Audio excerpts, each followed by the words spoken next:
Alright, so in this video, I'm going to be breaking down A to Z the entire blueprint of the sales and operation process which we run for all our clients combined to make around $1 million in cash collected in the last 7 months. And if you're a business owner doing 20 to 50k a month trying to scale to 100 200k a month in the next 3 to 6 months, watch this video till the end. It's going to be immense value. So let's get right into it. Also, if you want this entire document breaking down, the content which I'm going to be talking about in this video with the graphics which I'm going to be including, just DM me the word doc in my Instagram, which I'll just link below. It's Crazillo, but I'll still link it below so that you can, after watching this, refresh your mind and you just get everything sort with that source of sense. So since you're going to be with me for the next 10 to 15 minutes, I just want to make sure you understand why you should even listen to me in the first place. So these people which you see on the screen are some of the clients which I worked with and still work with. So let's get into some of the results which I have made. So Coach, one of the biggest fitness coaches in the niche, the first 10 days of us actually working together, booked him around 100 calls, and that made him an extra 600% compared to like what he was booking in the past. And this coach, this sales coach, his name is AJ, who was doing literally nothing. The first 30 days of working together, we made him an extra 125k, and that is in 30 days. And notice IJ, it's a fitness coach. When I was like getting into the system, he was making around 6k a month, and within the first 30 days of working together, made him an extra 60k inside his business monthly. This is Jordan Moss, a personal branding coach, who was starting off with this offer with just $400 to his name, made him an extra 35k. This is Ayman, a content marketing agency owner in Dubai, one of the biggest agencies in Dubai, made him an extra 35k as well. And these are all some of the clients which I have worked with in the past. Okay, now, when it comes to scaling any business, there's only 3 things that matters. Marketing, number 1, that is the lead generation. The next one, sales, the conversions, most important. And last one is operations or the backend, which is basically maintaining that relationship between sales and marketing. Make sure that whatever is coming in, like this month, is maintained and sustainable for the long run. So that's operations. So in this video, we're going to specifically go about sales and backends or operations, right? But sales and backends go hand in hand actually. So when I break down the components of sales and backends, let's go one by one actually. So the elements of sales or the sales team, let's say, there's only mainly 4 to 5 things that comes into play in terms of sales team. There could be a DM closer as well, which I'm not including, which doesn't really appeal to most of the businesses. But the main things are these 4 things: closers, sales managers, DM sellers, and phone sellers, which are also diverse to an extent. But let's get into these roles one by one. You probably would have, most of the business owners in the niche has one seller and they close the deals themselves, right? So what are the responsibilities of these people? Why do you need to outsource these people, right? So number 1, sellers, what are they? These people are like literally the pulse of the business. Why? Because they keep the business alive by actually generating steady amount of leads, but also making sure that these conversions are the people who needs to be converted. Like the only thing your seller needs to do is 1, hit the volume up. The second one, making sure that these leads are qualified and also actually want the product which you're selling. And that's literally it. When you're training a seller, just make sure that he is in volume. It doesn't matter how skilled he is, it doesn't matter how experienced he is. The main thing is just volume. Volume is the name of the game. So he should be able to get at least 100 to 150 DMs hit every single day. And the only metrics that matters in terms of managing him is going to be the booking rate. So that is the DM sellers.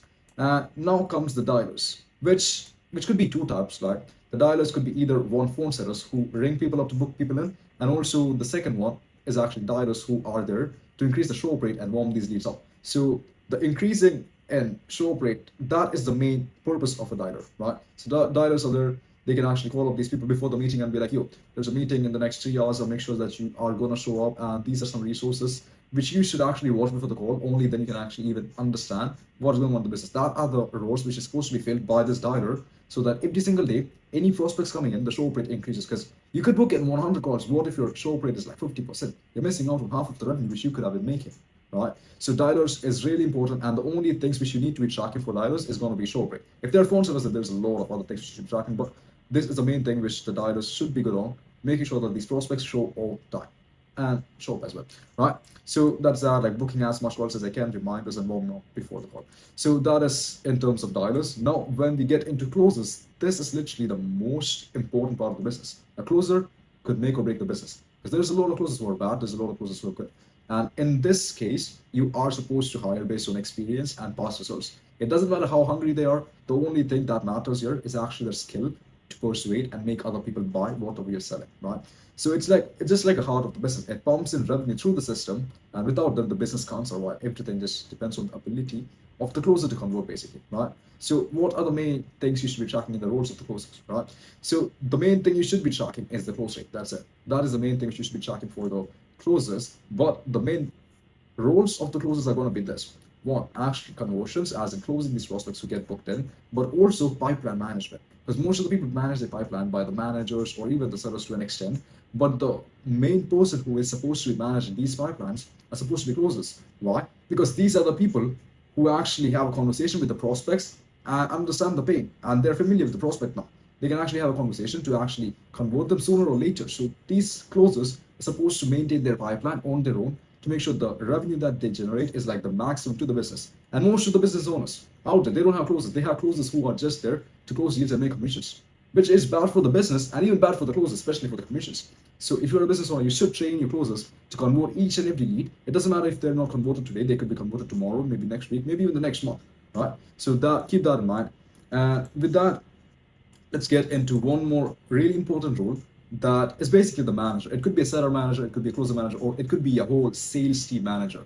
And the whole purpose of this role is going to be to replace you and get a mini version of yourself. You don't really need this in the early stages of your business, but once you hit that 20K, 25K mark, you probably would need to get a sales manager in so that you can free up your time and just go concentrate all in on marketing, because marketing is where the leads are generated from. Like the conversions, just outsource it, right?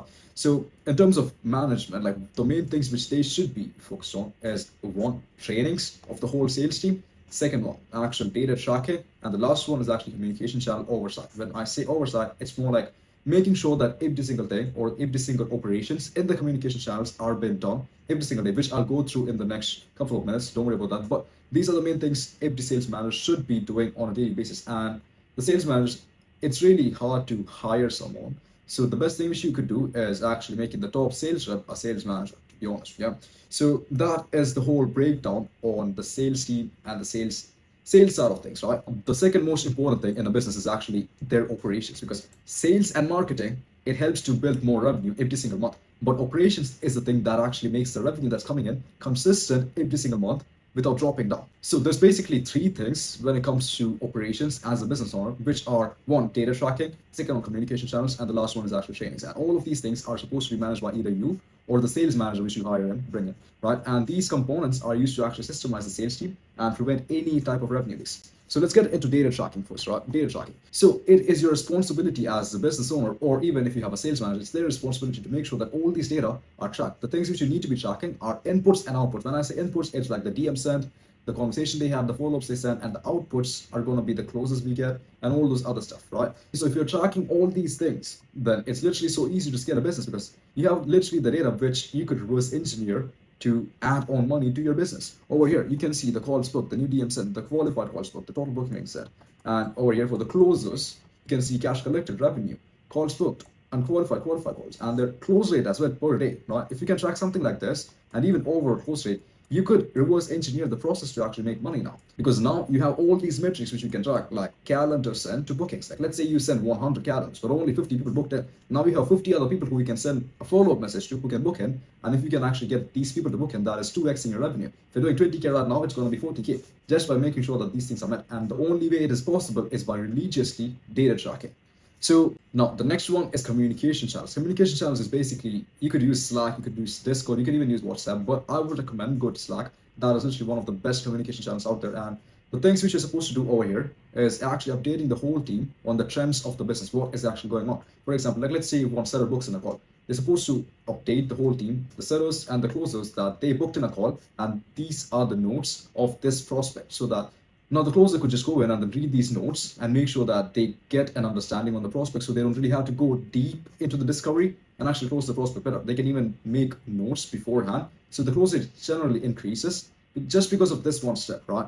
And even sometimes the post-call notes as in, like let's say a closer didn't really close the deal, you could just put them in as in they are supposed to fill out something that says, okay, this prospect was not closed, and the reason for that is X, Y, and Z. The seller didn't qualify them properly. The seller booked in a bad prospect, or the seller booked in a good prospect, but it was my skill issue that this lead wasn't closed, right? So everyone understand who needs to improve on what, right? So that is basically the purpose of the communication channels. Now, okay, now last but not the least, it's trainings, right? You are supposed to make your reps better every single day, so that every single day there's an increase in revenue for the following days, right? So the main thing which you have to keep in mind in trainings is going to be SOPs. SOPs is standard operation procedures, which you should have recorded or written. It doesn't really matter. But the whole purpose of it is to handle the work much more efficiently. For example, like let's say you're onboarding 10 reps. Probably it would take you like 3 hours to train one rep. It was like one-on-one. What you could do instead is whenever you're training one rep, just use that to train them, but also make sure that you record this process of training them. So in that 3 hours, you're going to train them that rep one, perfect, but also you're going to get content which you can use to train the other reps. Now you can send that same trainings to the 10 other reps or the 9 other reps to make sure that they follow the same thing, they understand the same things, and they're ready to go. Now, the thing which could have taken you like 30 hours to do, you just did it in 3 hours. That is the main thing which you can do in terms of saving the times. So SOPs, that aside, but like ongoing trainings, the things which you should be doing on a day-to-day basis is going to be conversation reviews for the closers and sellers. If it's DM setting, review the conversations and DMs. If it is a closer, make sure that you go through the discovery and the objection handling of the calls to make sure that these people are doing what they're supposed to be doing. Because most of the people, the closers in the interviews, they end up lying that they're really good, but they probably would be shit. If you're not reviewing this every single day, then you don't really understand if that guy is bad or good, right?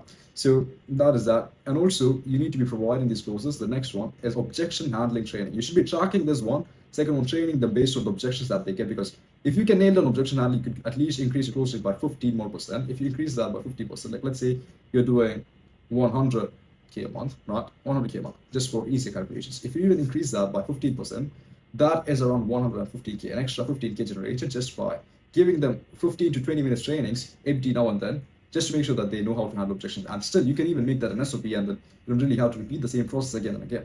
So that is pretty much the operations and sales side of things, which any business should have. They want to scale from 20K a month to even 100, 200K months. Now, I hope you have an understanding on how to scale a business to 100, 200K months with the right operations and sales part of things. If you want this whole thing which I just mentioned to you in a doc, just DM me the word doc in my Instagram. I'll just link it down below and I'll send you the doc over to you. But that being said, now since you understand how to scale businesses with right systems, now the next thing you should be learning is how to actually hire the best salespeople inside your business. Because you could have the best systems in the world, but if you don't really have the best salespeople, the systems, that doesn't work as it should work. So click the video above or in the description if you actually want to learn how to hire the right sales rep into your business so that you can 10x your business without even increasing a penny in ad spend or making any leads come into your pipeline.